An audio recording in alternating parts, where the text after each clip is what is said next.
अस्सलामुअलैकुम। बोल न्यूज़ में खुशामदीद। मैं हूँ गौहर इशरात और मैं हूँ अन्वेषा सलीम।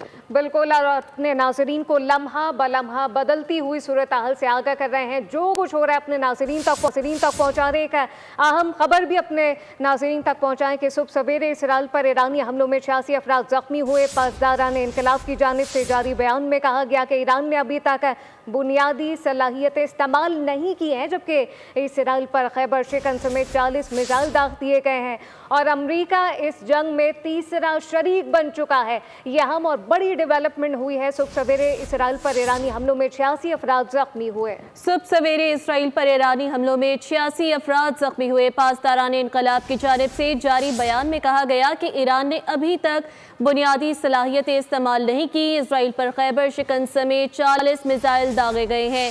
ये बड़ा बयान ईरान की जानिब से आया है कि वो कह रहा है बुनियादी सलाहियतें अभी तक इस्तेमाल नहीं की, जबकि इसराइल पर खैबर शिकन मिसाइल से तबाही मचा दी गई है। सुबह सवेरे इसराइल पर ईरानी हमलों में 86 अफराद जख्मी हुए। ईरान में 3 जोहरी तंसीबात पर हमलों के बाद AIA ने हंगामी इजलास तलब कर लिया है। AIEA ने बोर्ड ऑफ गवर्नेंस का कल इजलास तलब कर लिया है। गैर मुल्की मीडिया के मुताबिक से ये बताया जा रहा है कि ईरानी एटमी तंसीबात पर अमरीकी हमले की सऊदी अरब ने मजम्मत की है। हंगामी इजलास तलब किया गया है। IAEA की जानिब से इजलास तलब किया गया है, जबकि बोर्ड ऑफ गवर्नर ने कल इजलास तलब कर लिया है। गैर मुल्की मीडिया के मुताबिक ईरान में 3 जौहरी तंसीबात पर हमलों के बाद IAEA ने हंगामी इजलास तलब कर लिया है।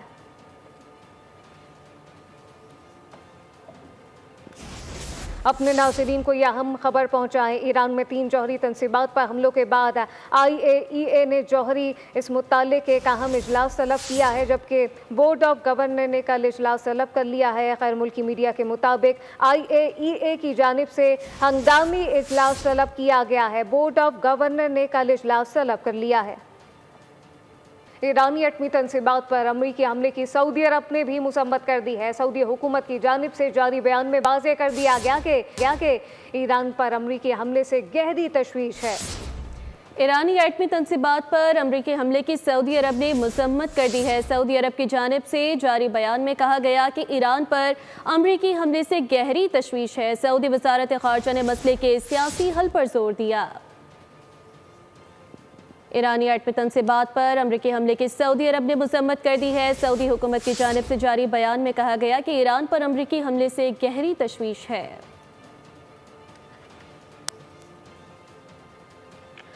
और अब ये जानिए, अमेरिका के सदर डोनाल्ड ट्रंप ने ईरान के जौहरी प्लांट तबाह करने का दावा कर दिया है। ईरान पर हमले के बाद कौम से खिताब में कहा कि ये हमले फौजी लिहाज से शानदार कामयाबी थे। उम्मीद है कि हमें आइंदा इस तरह की कार्रवाई की ज़रूरत पेश न आए। मेरी यही ख्वाहिश है कि ये भी वाज़ेह कर देना चाहता हूँ कि ये सिलसिला मज़ीद जारी नहीं रह सकता। अगर हम जल्द ना कायम हुआ तो हम इन दीगर अहदाफ को भी मुकम्मल महारत और रफ्तार दुरुस्तगी के साथ निशाना बनाएंगे। अमेरिका के सदर डोनाल्ड ट्रंप ने ईरान के जौहरी प्लांट्स तबाह करने का दावा कर दिया है। ईरान पर हमले के बाद कौम से खिताब में कहा कि ये हमले फौजी लिहाज से शानदार कामयाबी थे। उम्मीद है कि हमें आइंदा इस तरह की कार्रवाई की ज़रूरत पेश ना आए। मेरी यही ख्वाहिश है। ये भी वाज़ेह कर देना चाहता हूँ, ये सिलसिला मज़ीद जारी नहीं रह सकता। अगर अमन जल्द कायम ना हुआ तो हम उन दीगर अहदाफ को भी मुकम्मल महारत से निशाना बनाएंगे। अमेरिका के सदर डोनाल्ड ट्रंप ने दावा किया है कि उनकी अफवाज ने ईरान के 3 जौहरी मराकज़ पर इंतहाई कामयाब हमला किया और तेहरान का जौहरी प्रोग्राम तबाह कर दिया। उन्होंने हमले के बाद कौम से खिताब में कहा। अमेरिकी सदर ने कौम से खिताब में मजीद कहा कि ईरान को अब अमन कायम करना होगा। अगर उन्होंने ऐसा ना किया तो आइंदा हमले कहीं ज्यादा बड़े होंगे। 40 सालों से ईरान अमेरिका मुर्दाबाद, इसराइल मुर्दाबाद के नारे लगा रहा है। हमें उनके जनरल कासिम सुलेमानी के हाथों काफी नुकसान पहुँचा। उन्होंने नेतन्याहू को मुबारकबाद भी पेश कर दी। कहा कि इस हमले के लिए इसराइल के साथ एक टीम के तौर पर काम किया। उम्मीद है कि हमें आइंदा इस तरह की कार्रवाई की जरूरत पेश न आए। मेरी यही ख्वाहिश है। ये भी वादे कर देना चाहता हूँ कि ये सिलसिला अब मजीद जारी नहीं रह सकता। अगर अमन जल्द कायम न हुआ तो हम उन दीगर अहदाफ को भी मुकम्मल महारत, रफ्तार और दुरुस्ती के साथ निशाना बनाएंगे और इनमें से अक्सर को मिनटों में तबाह किया जा सकता है। एक और अहम खबर, अमेरिका का इंतहाई बड़ा कदम 2 हफ्ते का वक्त देकर ईरान इसराइल जंग में कूद पड़ा है, जबकि ईरान पर अचानक हमला कर दिया गया। 3 ईरानी जौहरी तंसीबात पर बमबारी की गई है। अमरीकी B-2 बमबार तैयारों ने ईरानी न्यूक्लियर साइट पर हमले किए हैं, जबकि अमरीकी मीडिया के मुताबिक जदीद लड़ाका तैयारों ने हमले में 6 बंकर बस्टर बम फेंके। फर्दू जौहरी तंसीबात पर करीब 30 टन धमाका खेज मवाद गिराया गया, जबकि इसराइल को अमरीकी हमले की पेशगी इतला दी गई थी। ईरान पर हमलों के बाद ट्रंप का नेतन्याहू से टेलीफोनिक राब्ता हुआ। कहा गया कि ईरान को फौरी बाज आना होगा, वरना इसे दोबारा निशाना बनाया जाएगा, जिस पर नेतन्याहू ने कहा कि ये दिलेर फैसला है, तारीख का धारा बदल कर रख देगा। अपने नाज़रीन को बताएं कि अमेरिका का इंतहाई बड़ा कदम सामने आ गया। 2 हफ्ते का वक्त देकर ईरान इसराइल जंग में कूद पड़ा है। ईरान पर अचानक हमला कर दिया गया, जबकि 3 ईरानी जौहरी तंसीबात पर बमबारी की गई। अमरीकी B-2 बमबार तैयारों ने ईरानी न्यूक्लियर साइट पर हमले किए गए और साथ साथ हमने देखा कि इससे पहले ट्रंप की जानिब से ये मौक़िफ़ अपनाया गया। ट्रंप ने ये कहा कि हमने ये हमले अमन कायम करने के लिए किए हैं। अमेरिका का इंतहाई बड़ा कदम, 2 हफ्ते का वक्त देकर ईरान इसराइल जंग में कूद पड़ा। ईरान पर अचानक हमला कर दिया। 3 ईरानी जौहरी तंसीबात पर बमबारी कराहू ने कहा कि ये दलेर फैसला तारीख का धारा बदल देगा। अमेरिका का इंतहाई बड़ा कदम है ये, 2 हफ्ते का वक्त देकर ईरान इसराइल जंग में अचानक कूद पड़ा। ईरान पर अचानक हमला कर दिया। 3 ईरानी जौहरी तंसीबात पर बमबारी कर दी। अमरीकी B-2 बमबार तैयारों ने ईरानी न्यूक्लियर साइट्स पर हमले किए। अमरीकी मीडिया के मुताबिक जदीद लड़ाका तैयारों ने हमलों में 6 बंकर बस्टर बम फेंके। फर्द जौहरी तंसीबात पर करीब 30 टन धमाका खेज मवाद गिराया गया। इसराइल को अमरीकी हमले की पेशगी इतला दी गई थी। ईरान पर हमलों के बाद ट्रंप का नेतन्याहू से टेलीफोनिक राब्ता भी हुआ। कहा कि ईरान को फौरी बाज आना होगा, वरना उसे दोबारा निशाना बनाया जाएगा, जिस पर नेतन्याहू ने कहा कि यह दलेर फैसला तारीख का धारा बदल देगा। जदीद लड़ाका तैयारों ने हमले में 6 बंकर बस्टर फेंके। साथ साथ हमने देखा कि डोनाल्ड ट्रंप की जानिब से ये मौक़िफ़ अपनाया गया कि हमने जो ये हमला किया है ईरान पर, यह अमन कायम करने के लिए किया है। फर्दू जौहरी तंसीबात पर 30 टन बम गिराया गया। इसराइल को अमरीकी हमले की पेशगी इतला दी गई थी, ये भी वाज़ेह किया गया। लेकिन डोनाल्ड ट्रंप ने इस हमले के बाद खिताब किया। खिताब में उन्होंने वाज़ेह तौर पर कहा कि ईरान पर अमरीका का ये हमला अमन कायम करने के लिए है। डोनाल्ड ट्रंप ने यह भी वाज़ेह किया कि अगर ईरान रिटेलिएट करता है तो इसका खमियाजा भुगतना पड़ेगा। यकीनी तौर पे ईरान की सॉवरेनिटी को चैलेंज किया गया है तो ईरान रिटेलिएट करेगा। लेकिन अमेरिका ईरान इसराइल जंग में कूद पड़ा है और अमेरिकी सदर डोनाल्ड ट्रंप ने यह वाज़ेह किया हमले के बाद कि ये हमला हमने ईरान पर अमन कायम करने के लिए किया है। ईरानी जौहरी तंसीबात फर्दू नातंस अस्फहान पर बमबारी कर दी गई। साथ साथ अमरीकी B-2 बमबार तैयारों ने ईरानी न्यूक्लियर साइट पर हमले किए और फिर डोनाल्ड ट्रंप की जानिब से खिताब किया गया। सदर डोनाल्ड ट्रंप ने यह वाज़ेह किया, कहा कि ईरान पर जो हमला किया गया यह अमन कायम करने के लिए किया गया है। जदीद लड़ाका तैयारों ने हमलों में 6 बंकर तबाह किए। फर्दू जौहरी तंसीबात पर 30 टन धमाका खेज मवाद गिराया गया। सदर डोनाल्ड ट्रंप ने यह वाज़ेह किया कि अगर ईरान रिटेलिएट करता है तो उसका खमियाजा भुगतना होगा। इसराइल को अमरीकी हमले की पेशगी इतला दी गई थी। बिल्कुल, इस हमले के बाद अमेरिकी सदर डोनाल्ड ट्रंप ने खिताब में ये कहा कि ये हमले फौजी लिहाज से शानदार कामयाबी थे। उम्मीद है कि हमें आइंदा इस तरह की कार्रवाई की ज़रूरत पेश ना आए। मेरी यही ख्वाहिश है। ये भी वाज़ेह कर देना चाहता हूँ कि ये सिलसिला मज़ीद जारी नहीं रह सकता। अगर अमन जल्द कायम ना हुआ तो हम उन दीगर अहदाफ को भी मुकम्मल महारत, रफ्तार और दुरुस्तगी के साथ निशाना बनाएंगे। अमरीकी मीडिया के मुताबिक जदीद लड़ाका तैयारों ने हमलों में 6 बंकर बस्टर बम फेंके। फर्द जौहरी तंसीबात पर करीब 30 टन धमाका खेज मवाद गिराया गया। इसराइल को अमरीकी हमले की पेशगी इतला दी गई थी। ईरान पर हमलों के बाद ट्रंप का नेतन्याहू से टेलीफोनिक राब्ता भी हुआ। कहा कि ईरान को फौरी बाज आना होगा, वरना उसे दोबारा निशाना बनाया जाएगा, जिस पर नेतन्याहू ने कहा कि यह दलेर फैसला तारीख बदल कर रख देगा। अमेरिका का इंतहाई बड़ा कदम है ये। 2 हफ्ते का वक्त दिया था अमेरिका ने, लेकिन ईरान इसराइल जंग में अचानक कूद पड़ा। सुबह ईरान पर हमला कर दिया। 3 ईरानी जौहरी तंसीबात पर बमबारी की। अमरीकी B-2 बमबार तैयारों ने ईरानी न्यूक्लियर साइट्स पर हमले किए। अमरीकी सदर के मुताबिक जदीद लड़ाका तैयारों ने हमलों में 6 बंकर बस्टर बम फेंके। फर्दो जौहरी तंसीबात पर करीब 30 टन धमाका खेज मवाद गिराया गया। इसराइल को अमरीकी हमले की पेशगी इतला दी गई थी। इस हमले के बाद सदर डोनाल्ड ट्रंप ने खिताब भी किया और कहा कि उम्मीद है ये शानदार कामयाबी है। बिल्कुल शानदार कामयाबी है। अमेरिका का बड़ा इकदाम सामने आया है। तमाम तर सूरत-हाल पे रियर एडमिरल फैसल अली शाह साहब हमारे साथ मौजूद है। फैसल अली शाह साहब, सबसे पहले तो वक्त के लिए बहुत शुक्रिया। एक बड़ी डेवलपमेंट ये हम देख रहे हैं, खित्ते में तशवीशनाक सूरत-हाल है। अमेरिका, इसराइल और ईरान जंग में कूद पड़ा है। जी बिल्कुल, आपकी बात बिल्कुल ठीक है कि ये एक बहुत तशवीशनाक सूरत हाल है और दुनिया जो है एक बड़ी जंग की तरफ बड़ी तेज़ी से जा रही है। हम सियासी, सिफारती और इक़्तिसादी बुरहान की तरफ बढ़ रहे हैं और ये मैं समझता हूँ कि एक गैर ज़रूरी कदम था, नामुनासिब कदम था और मैं इसको गलती के ज़ुमरे में डालता हूँ कि ये यकीनन एक गलती है जो कि शायद अमेरिका को नहीं करनी चाहिए थी। मुझे नहीं पता कि उनकी क्या कैलकुलेशंस हैं, लेकिन जो हमारे सामने डेटा मौजूद है उसके हिसाब से मैं समझता हूँ कि इसका जवाब नहीं था। तमाम दुनिया की इंटेलिजेंस एजेंसीज बशमूल अमेरिका की अपनी इंटेलिजेंस एजेंसी ये कह रही थी कि ईरान इस तरफ नहीं बढ़ रहा।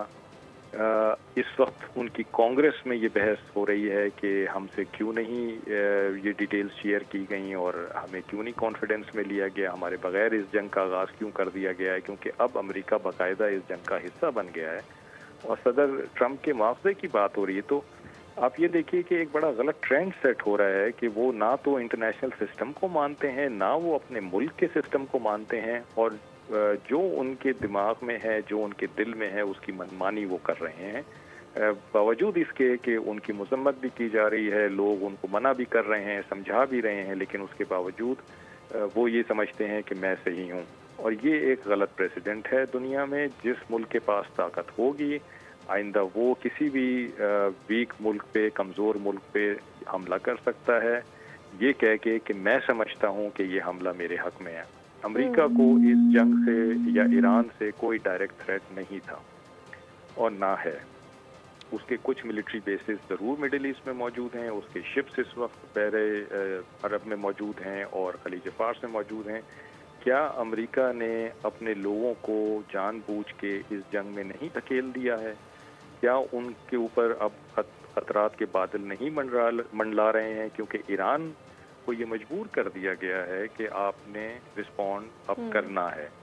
तो मैं ये समझता हूँ कि इस अमेरिका के कदम के बाद अगर कुछ होता है तो उसका इल्ज़ाम ईरान को नहीं देना चाहिए, बल्कि अमेरिका और इजराइल को इसका मुर्दे इल्ज़ाम ठहराना चाहिए कि आप जंग को इस नहज पे ले आए हैं जहाँ पे ईरान को अब जवाबी कार्रवाई करनी पड़ रही है। और उस जवाबी कार्रवाई की सूरत में मैं आपको ये बताना चाहता हूँ कि शायद दुनिया के और ममालिक, खित्ते से बाहर के ममालिक, वो भी इससे अफेक्ट हों क्योंकि हम एक इक्तिसादी बुरहान की तरफ भी चल रहे हैं। अगर खलीज फारस को या अपनाए हुर्मुज़ को ईरान छेड़ता है और उसको डिस्टर्ब करता है तो दुनिया की मईशत पे अफेक्ट पड़ेगा। यहाँ से 30% तेल दुनिया का जाता है, 50% गैस जाती है।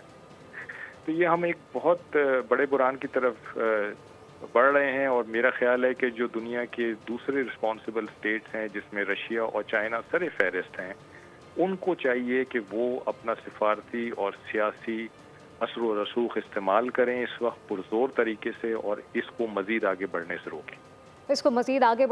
लेकिन फैसल साहब, आप क्या समझते हैं, ट्रंप की पर्सनैलिटी कितनी ज़्यादा अनप्रेडिक्टेबल हो गई है?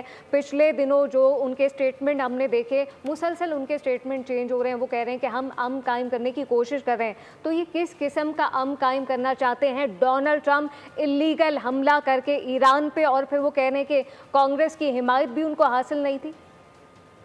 देखिए, उनकी पर्सनालिटी तो हमेशा से अनप्रेडिक्टेबल है। वो सुबह कुछ कहते हैं, शाम को कुछ कहते हैं। अभी 2 दिन पहले तक जब हमारे COS उनसे मिले थे, उससे एक दिन उस दिन तक वो कहते आए कि ईरान से अब बातचीत का वक्त गुजर गया है, देर हो गई है और हम अब अटैक करेंगे। फिर जब हमारे COS मिले तो ट्रंप की स्टेटमेंट्स आना शुरू हुई कि नहीं, हम ईरान से बातचीत कर सकते हैं, हम 2 हफ्ते में फैसला करेंगे, 2 हफ्ते का टाइम है।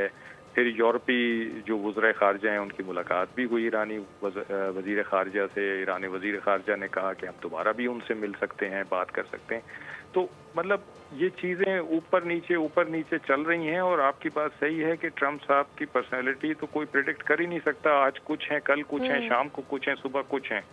तो उन्होंने ये कदम उठा के मजीद ये जो डाउट है उनकी पर्सनैलिटी के बारे में उसको तक़वियत पहुंचाई है कि आप उनसे कुछ भी एक्सपेक्ट कर सकते हैं, वो कह रहे हैं उस पर नहीं बिलीव करना चाहिए, अपनी तैयारी मुकम्मल रखनी चाहिए। बिल्कुल अपनी तैयारी मुकम्मल रखनी चाहिए। अच्छा फैसल साहब, ये भी बताइएगा कि ट्रंप की स्टेटमेंट्स तो बारहा चेंज हो रही हैं, लेकिन ऐसी स्टेटमेंट से ट्रंप की सिफारती एज जो है, उसका डिप्लोमेटिक एज जो है अमेरिका का, उसको कितना ज़्यादा नुकसान पहुंच रहा है? क्योंकि अगर बार बार इसी तरीके से स्टेटमेंट्स चेंज होती रही तो ये चार्टर की तो कोई भी खिलाफ वर्जी कर सकता है। जब अमेरिका की जानिब से की जा रही है तो कोई और मुल्क तो क्या ही हैसियत रखता है? का पुलिसमैन कहता है और उसका दावा ये है कि इंटरनेशनल सिस्टम और इंटरनेशनल लॉज का जो रिवाज है वो मैं कायम करूंगा दुनिया में किसी भी कोने में अगर कोई उसकी खिलाफ वर्जी करेगा। ये अमेरिका का दावा रहा है पिछले 50-60 सालों में।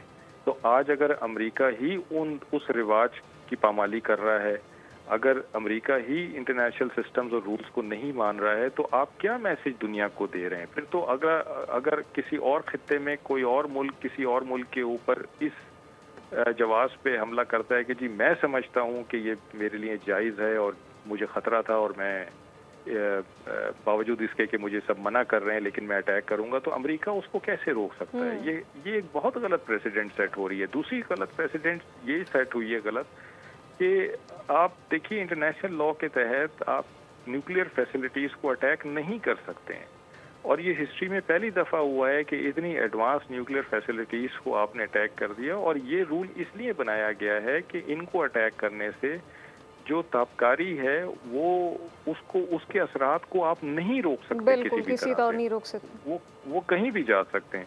तीसरी गलत नैरेटिव ये हुआ है कि ट्रंप साहब पिछले 2 दिन से ये कह रहे हैं कि ईरान क्योंकि पिछले 50 सालों से मर्ग बर अमेरिका मर्ग बर इजराइल कह रहा है, यानी death to America death to Israel कह रहा है, तो इसलिए हमें उनसे बदला लेना जरूरी बनता है। वो ये नहीं देख रहे कि प्रैक्टिकली ईरान आपसे बातचीत कर रहा है, आपसे बातचीत करने को तैयार है, मसले का हल बातचीत के जरिए निकालने पे तैयार है, कंप्रोमाइज करने पे तैयार है, कुशन देने पे तैयार है। वो ये नहीं देख रहे। तो साबित ये हुआ कि जो आप कह रहे हैं वो ज़्यादा इम्पोर्टेंट है अमेरिका के लिए, जो आप कर रहे हैं वो इम्पोर्टेंट नहीं।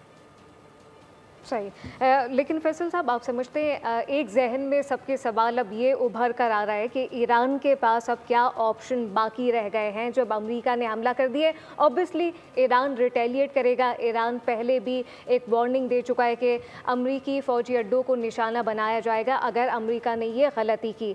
साथ साथ हम देख रहे हैं कि इस किस्म की बार बार रिटेलिएशन हो रही है।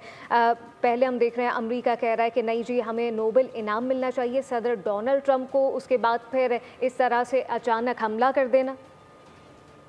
सदर डोनाल्ड ट्रंप तो बेसिकली इलेक्शन कैंपेन में ये कहकर आए थे कि मैं जो दुनिया में जारी जंगे हैं उनको रोकूंगा। क्या यूक्रेन की जंग रोकना चाहिए, वो नहीं रोकी।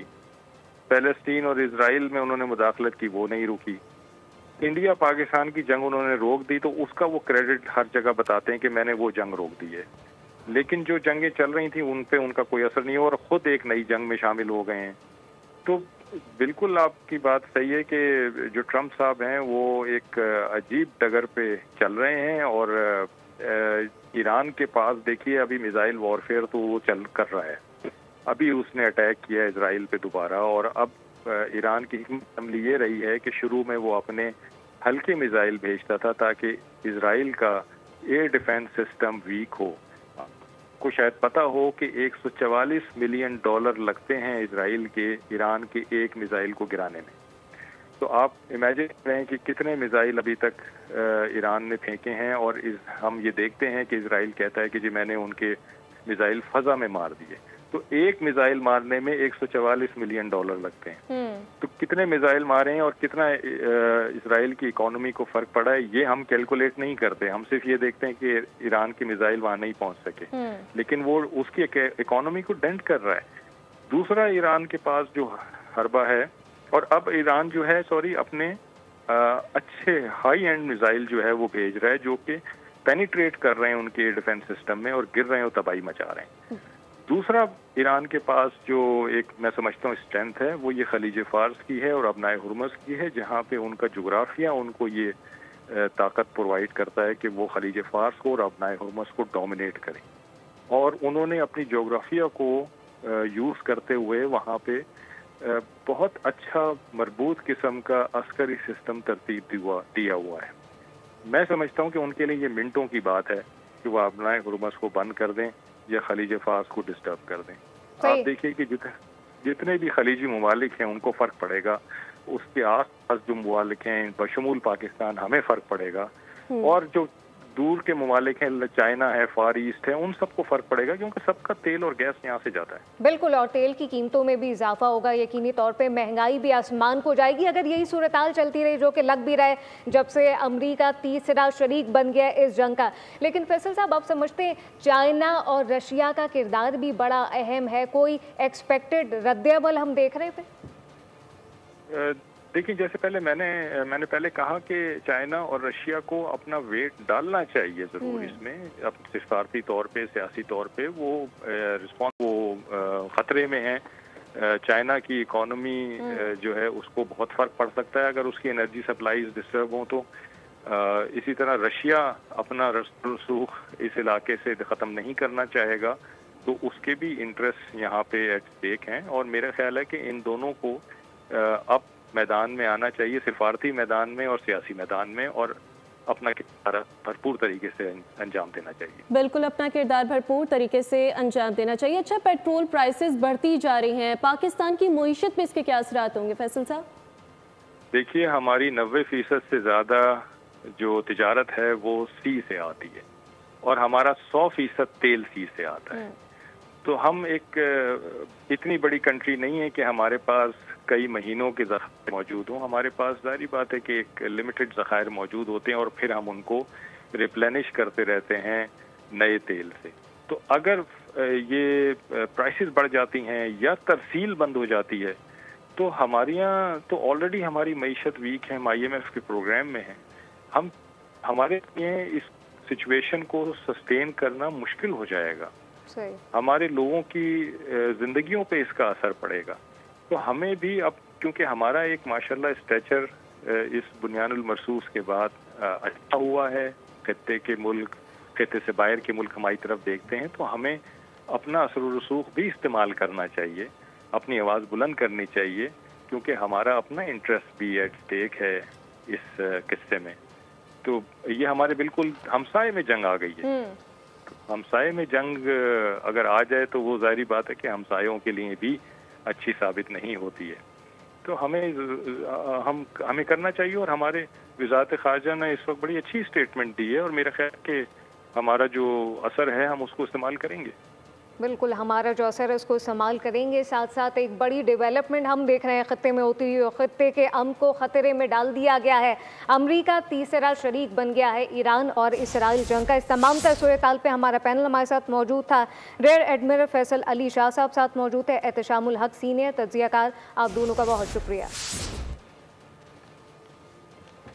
एक मरतबा फिर बड़ी डेवलपमेंट का जिक्र। जी बिल्कुल, ये जो इस वक्त तग़य्युरात नज़र आ रहे हैं आपको, ये बोचाली तग़य्युरात हैं पूरे खित्ते में।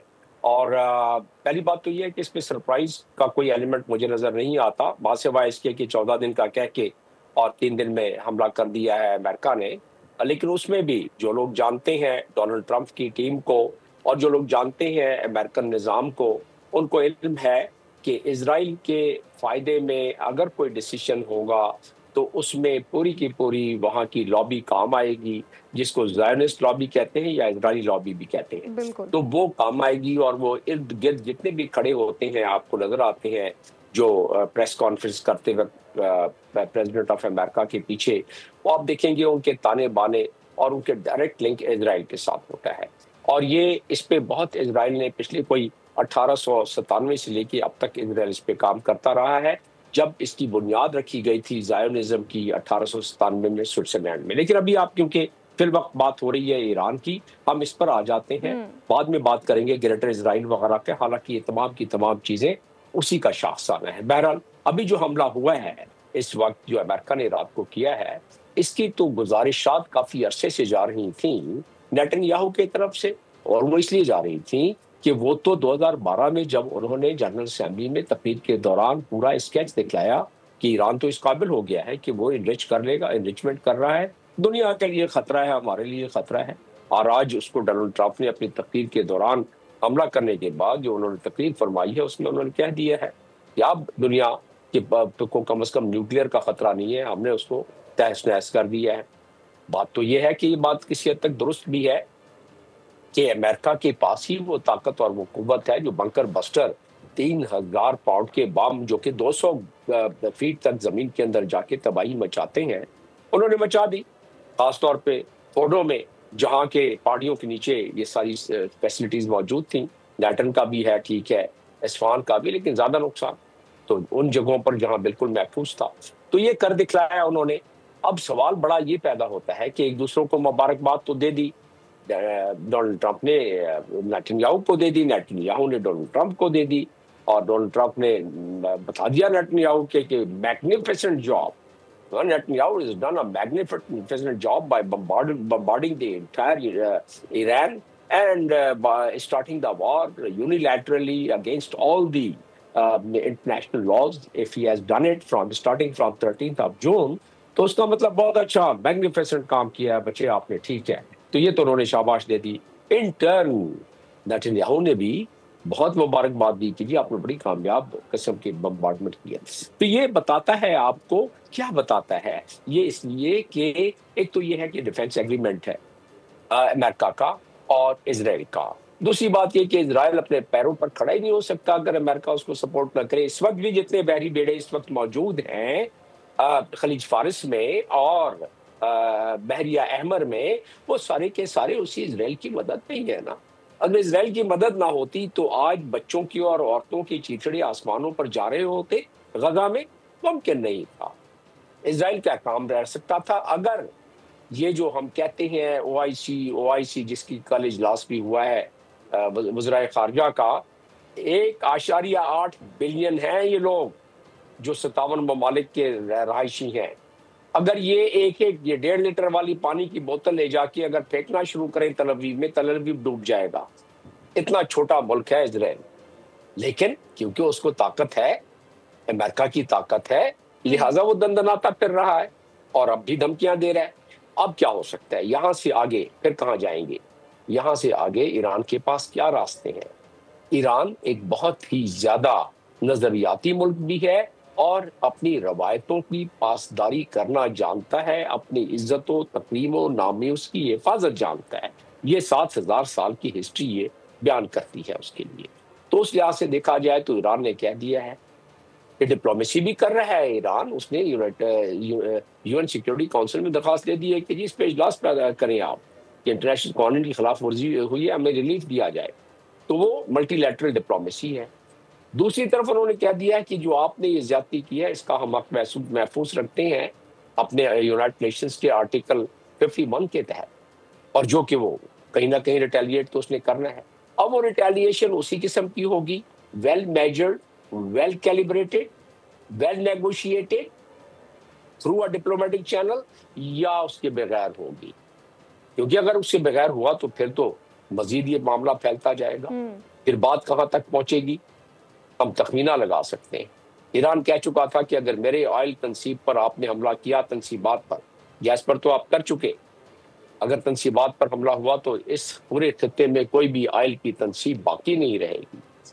और आप समझ लें कि फिर दुनिया में ऑयल प्राइसेस कहाँ जाएंगे, महंगाई किधर जाएगी, दुनिया के इंजन कैसे बंद होना शुरू हो जाएंगे, चाइना कहाँ तक खामोश रह सकता है। 80% चाइना ऑयल इधर से लेता है इस खत्ते से, तो बहुत एक भूचाल आ सकता है। मेरा अपना मानना ये है कि ये अगले चंद दिनों में ईरान अपना इसको जिस अंदाज में भी इस वक्त जो भी बची खुची उसके पास असासे हैं उसको इस्तेमाल करने के बाद ईरान मान सकता है काउंसिल के रेजोल्यूशन को, अगर वो गारंटी मिल जाए, रेजोल्यूशन पास हो जाए कि इजराइल अब हमला नहीं करेगा, और ईरान को कह दिया जाए कि इंटरनेशनल कानून के मुताबिक आपका हक है कि आप 3.7 जो आपका हक था, जो आपने एग्रीमेंट किया हुआ था उसके मुताबिक कर ले, ईरान इस पर भी मान जाएगा। लेकिन अगर ईरान को दीवार पे लगाया गया तो ईरान के मिडल ईस्ट में जितने भी प्रॉक्सी जो इस वक्त कमर जिनकी काफी हद तक तोड़ दी गई है वो दोबारा जिंदा हो जाएंगे। खाम खा के गोरेला वार शुरू हो जाएगी, खाम खा के वहाँ के हुक्मरान जो मिडल ईस्ट के हैं बड़े बड़े, जिनकी अवाम कुछ और सोचती है, हुक्मरान कुछ और सोचते हैं, अवाम का इंटरेस्ट मुस्लिम उम्मा से है और हुक्मरानों का इंटरेस्ट मगरब से है, तो वो फिर क्या होगा, वहाँ कुर्सियां मुतजलजल हो जाएंगी अगर बात ये लंबी खिंच गई। दुआ करें कि ये बात लंबी ना खिंचे और मल्टीलैटरल डिप्लोमेसी के तहत कोई इसका नतीजा निकल आए। नहीं निकला तो ये भौचाल पूरी दुनिया को अपने लपेट में ले लेगा। जी जमील अहमद खान साहब, जैसे कि आपने कहा कि अगर ये गोरेला वॉर शुरू हो जाती है तो इसके जो नताइज हैं वो यकीनी तौर पे बहुत ख़तरनाक होंगे। अभी तेल का भी जिक्र किया, अगर ये सिचुएशन मज़ीद फैलती है, ईरान यकीनी तौर पे रिटेलिएट करेगा और फिर उसके बाद अमेरिका ने भी इसका जवाब देना है। ये सूरत हाल अगर बन जाती है तो फिर तेल की कीमतें कहाँ पहुँच जाएंगी, यकीनी तौर पर महंगाई में भी इजाफा होगा और ख़ास करके ख़ित्ते पे और पाकिस्तान पे फिर इसके क्या असरात मुरतब होंगे? तेल की कीमत तो आसमान पर पहुंच जाएगी ना, और पाकिस्तान की मईशत वैसे भी उसमें सबसे ज्यादा अंसर जो है इंपोर्ट, उस पर सबसे ज्यादा खर्च तो पाकिस्तान का एनर्जी के इंपोर्ट पर है। तो पाकिस्तान और पाकिस्तान जैसे ममालिक सबसे पहले तो उनकी मईशत जो पहले से मकदूश है उसकी तो हालत बल्कि दीगरगुं हो जाएगी। आप लोग को लोग साइकिलों पे आपके स्टूडियो में आते हुए नजर आएंगे जो पहुंच सके।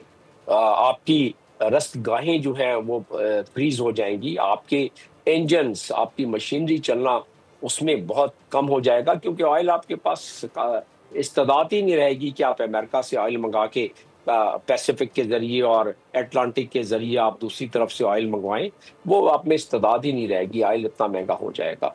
तो उस लिहाज से अगर देखा जाए तो हमारे पास 60 दिन के रिजर्व होते हैं और बस इस वक्त यही तमन्ना होनी चाहिए और यही काविश पाकिस्तान भी कर रहा है कि भाई ये आप इंटरनेशनल कानून की खिलाफ वर्जी हुई है और उसकी दादरसी कर ली जाए, जो कि अक़वाम मुत्तहिदा में कल इसकी सिक्योरिटी काउंसिल का इजलास हो जाना चाहिए, दरख्वास्त जा चुकी है और उसमें चाइना रशिया भी जोर लगाएगा अपना कि उस इजलास में कोई ना कोई हल इसका निकाला जाए और ईरान को कुछ रिलीफ। ईरान को चाहिए क्या, एक गारंटी चाहिए कि ठीक है, ईरान पहले कह चुका है इजराइल हमला नहीं करता, हम भी नहीं करते, तो बात यहाँ रुक सकती है।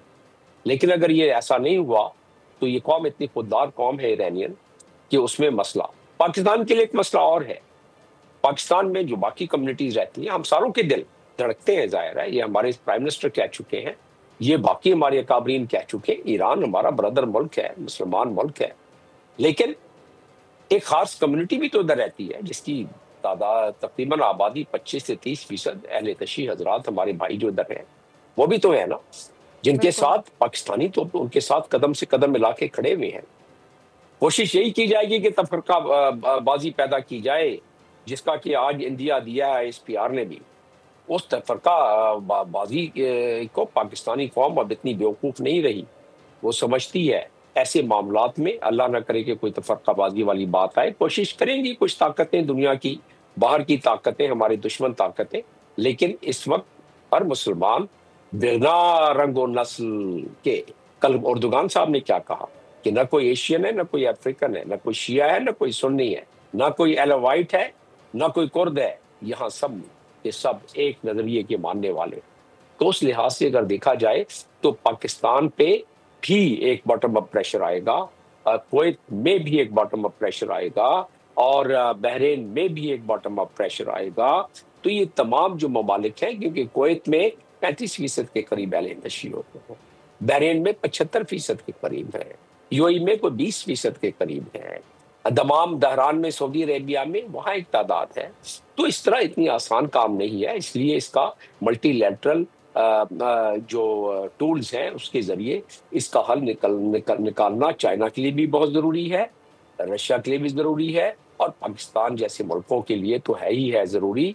तो उस लिहाज से अगर देखा जाए तो बस यही एफर्ट्स तमाम मुल्कों की और हमारी भी यही एफर्ट है कि ये बात जहाँ है यहाँ थम जाए और ईरान को उसकी इज्जत और नामूस और वक़ार को बरकरार रखने का मौका दे दिया जाए। जी। ये आग जहां है वहीं थम जाए तो अच्छा है, वरना ये आग तमाम पूरे खित्ते को यकीनी तौर पे अपनी लपेट में भी ले सकती है। और तशवीशनाक सूरत हाल पैदा हो चुकी है जब से अमेरिका इस जंग में शरीक हुआ है। लेट्स सी के क्या आगे जाके इस तमाम तर सूरत हाल पे हमारे साथ अपनी कीमती राय से हमें आगाह कर रहे थे साबिक सफ़ीर जमील अहमद खान साहब, आपका बहुत शुक्रिया। और अपडेट्स का और बदलती हुई सूरत हाल का सिलसिला जारी रखेंगे, अपने नाज़रीन को इसी तरह आगाह करते रहेंगे। सब्सक्राइब करें और बेल दबाएं ताकि कोई खबर रह न जाए।